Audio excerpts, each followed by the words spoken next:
Yesmin con Jesús, América Latina. Señor mío y Dios mío, creo firmemente que estás aquí, que me ves, que me oyes. Te adoro con profunda reverencia.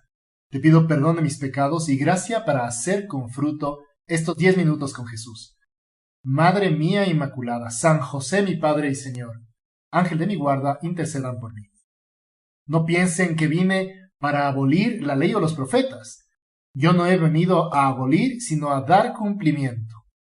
Les aseguro que no desaparecerá ni una i ni una coma de la ley antes que desaparezcan el cielo y la tierra, hasta que todo se realice. El que no cumpla el más pequeño de estos mandamientos y enseña a otros a hacer lo mismo, será considerado el menor en el reino de los cielos.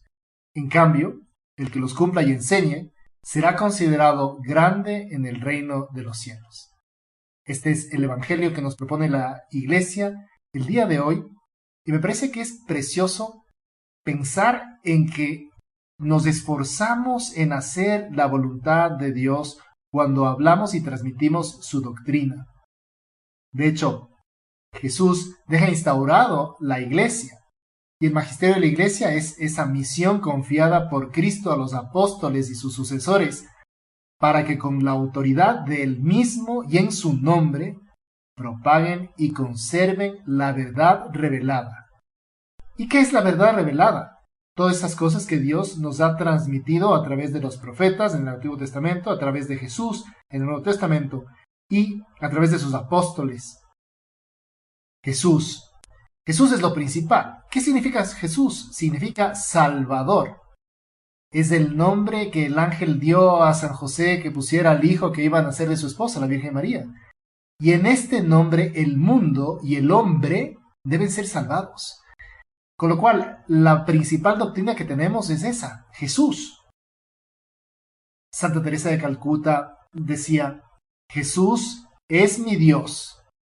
Jesús es mi esposo. Jesús es mi vida. Jesús es mi único amor. Jesús es mi todo. Jesús es todo para mí. Jesús lo amo con todo mi corazón. Todo le he dado a Él, incluso mis pecados. Y Él me ha escogido como su esposa, con ternura y amor. Ahora y para siempre, yo soy toda de mi esposo crucificado. Y es que Jesucristo tiene que ser el centro para cada uno de nosotros. Piensa, ¿cómo tratas a Cristo? Señor, ahora que estamos haciendo este rato de oración, ¿estás contento de cómo te trato? ¿De cómo te doy importancia en mi vida? Porque no es las cosas que haces hacia afuera, sino la forma en que le tratas hacia adentro. Cuando una pareja de enamorados o de esposos se conocen bien, saben exactamente lo que tienen en su corazón y se transmiten a veces con una mirada, a veces simplemente tomándose de la mano, a veces con cosas muy sencillas, se transmiten su cariño, se transmiten cosas que hay que hacer o que hay que dejar de hacer porque el uno o al otro le molesta. ¿Cómo es nuestra relación con Jesús? ¿También es así? ¿Cómo es tu relación con Jesús cuando comulgas? ¿Cómo es la relación con Jesús en la palabra?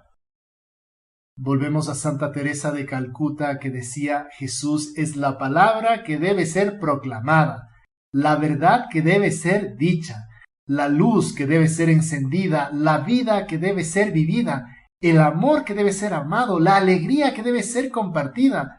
Jesús es aquel hambriento que debe ser sustentado, aquel sediento que debe ser saciado, aquel sin casa que debe ser albergado, aquel enfermo que debe ser asistido, aquel solitario que debe ser amado, aquel desprestigiado que debe ser acogido, aquel mendigo al que se le debe una sonrisa, aquel enfermo mental a quien se debe proteger, aquel pequeño a quien deben abrazar, aquel ciego a quien se debe conducir, aquel drogado a quien se debe dar comprensión y aquel anciano a quien se debe servir.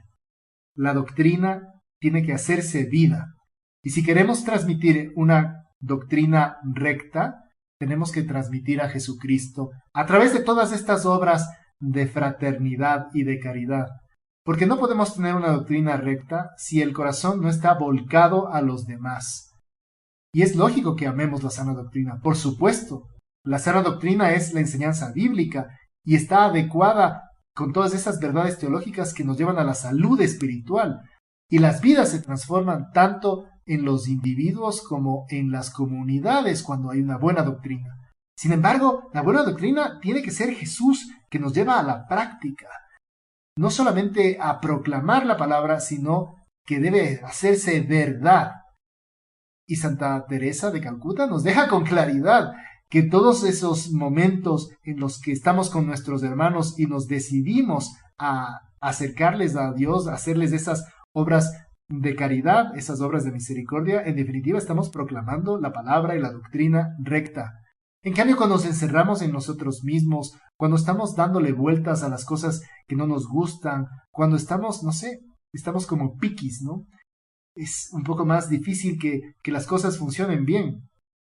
Darse a los demás es de tal eficacia que Dios lo premia con una alegría íntima, con una humildad llena de alegría, decía San José María, y es importante que nosotros vivamos así también en nuestras vidas, una alegría por vivir esta doctrina de Cristo. La sana doctrina debe ser el contenido de cada sermón, de cada estudio bíblico, de cada canción, de cada libro que leamos, y por eso debemos amarla y también enseñarla. A veces enseñarla es más difícil que amarla personalmente. Ahí tenemos el ejemplo de Elí y sus hijos. Elí era un juez y sumo sacerdote de Israel, era un hombre justo y temeroso de Dios, y tenía dos hijos que se llamaban Ofni y Finés, que eran dos chicos que no había sabido él cómo formar. Eran también sacerdotes del Señor en el santuario de Silo.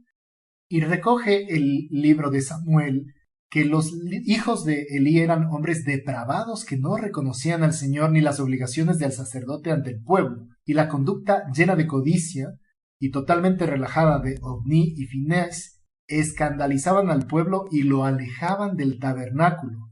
Dicen las Escrituras que el Señor advirtió a Elí por medio del profeta Samuel que su familia estaba ya reprobada y que en breve sus hijos recibirían el castigo de sus culpas. El Señor le dijo a Samuel: voy a hacer en Israel algo que a quienes lo oigan les zumbarán los oídos. Aquel día cumpliré en Elí todo lo que había prometido contra su casa desde el principio hasta el fin. Le hago saber que voy a condenar a su casa para siempre, porque él sabía que sus hijos maldecían a Dios y no les reprendió. Por eso juro a la casa de Elí que no se expiará jamás su culpa, ni con sacrificio ni con ofrendas. Después de oír estas palabras del Señor, Samuel le contó a Elí sin ocultarle nada de lo que había escuchado. Entonces Elí dijo: el Señor es el Señor, que haga lo que considere mejor. Muy pronto se cumplió la amenaza divina y, habiendo atacado los filisteos a los israelitas, estos fueron derrotados. Y entonces los ancianos de Israel dijeron: ¿por qué nos ha afligido el Señor con la derrota ante los filisteos? Traigamos de Silo el arca de la alianza del Señor y llevémosla con nosotros para que nos salve de nuestros enemigos. Y efectivamente, Ofni y Finés llevaron el arca de la alianza al campamento israelita, y en una nueva batalla los filisteos derrotaron otra vez a los israelitas, y el arca de la alianza cayó en su poder, y en esa batalla murieron esos hijos de Elí, Ofni y Finés. Y un mensajero fue a llevar la noticia de la derrota a Elí. Los israelitas han huido ante los filisteos. Ha sido una gran derrota para el pueblo. Además han muerto tus hijos, Ofni y Finés, y el arca de Dios ha sido capturada. Al mencionar el arca de Dios, Elí cayó de su estrado hacia atrás, hacia la puerta, se desnucó y murió porque era muy viejo y estaba débil. Había sido juez de Israel 40 años.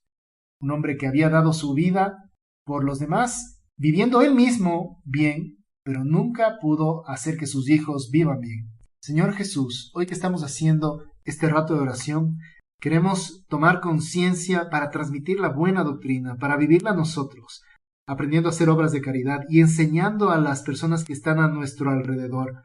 Porque no basta con que nosotros seamos buenos, sino a todos nuestros parientes, a los que tienen hijos también o nietos, transmitir esa fuerza necesaria para hacer las cosas bien y corregir cuando haya que corregir, porque curemos en salud nuestra vida, no nos vaya a pasar como este pobre Elí, que sus hijos eran unos desastres. Algunas veces me ha tocado ver mujeres o hombres que se quejan de cómo sus hijos se han apartado completamente de la fe. Si es que han recibido buena doctrina, si es que han visto en sus padres ese ejemplo concreto de ayuda al prójimo, de un Jesús predicado en obras, tarde o temprano esos corazones volverán al Señor. Si es que, en cambio, solo les hemos corregido, pero tenemos una fe débil, entonces, claro, las cosas no serán tan fáciles. Pero nunca hay que perder la esperanza, siempre hay que volver una y otra vez al Señor. Vamos a pedirle hoy por todas esas personas que dependen de nosotros para que, Señor, vuelvan a ti, para que se acerquen a ti, Señor, y que vean también en nuestra vida conversión, que estamos constantemente por la buena doctrina, estamos intentando ser mejores hermanos de nuestros hermanos, viviendo esas obras de misericordia que hacen que vivamos una sana doctrina en toda nuestra vida. Ponemos estas intenciones en manos de nuestra Madre la Virgen. Te doy gracias, Dios mío, por los buenos propósitos, afectos e inspiraciones que me has comunicado en esta meditación. Te pido ayuda para ponerlos por obra. Madre mía Inmaculada, San José, mi Padre y Señor, Ángel de mi guarda, intercedan por mí.